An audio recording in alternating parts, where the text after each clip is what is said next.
अस्सलाम वालेकुम। हमारे बहादुर अफवाज के army chief general Asim Munir ने पार्लियामेंट के इन कैमरा इजलास से खिताब करते हुए ये बात की कि अवाम ताकत का सरचश्मा है। ज़बरदस्त बात की, क्योंकि 73 के आइन का पहला फ़िक्रा यही है कि हाकमियत अल्लाह के बाद अवाम की है। लेकिन जनरल साहब, पाकिस्तान में हकीकत इसके बरक्स है। आप देखिए, अवाम आटे की लाइनों में जलील हो रहे हैं। अवाम की इंसानी हुकूक बुरी तरह पामाल है। अवाम पे झूठे मुकदमात दर्ज किए जाते हैं। अवाम को बग़ैर एफ़आईआरों के उठाया जाता है और नंगा किया जाता है, और उनकी फैमिलीज़ को भी धमकियाँ दी जाती है।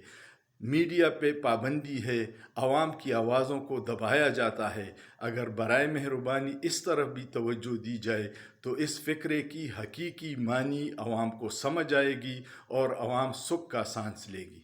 मुझे उम्मीद है कि इस तरफ ज़रूर तवज्जो जाएगी। सोचिए, सोचना जुर्म नहीं है।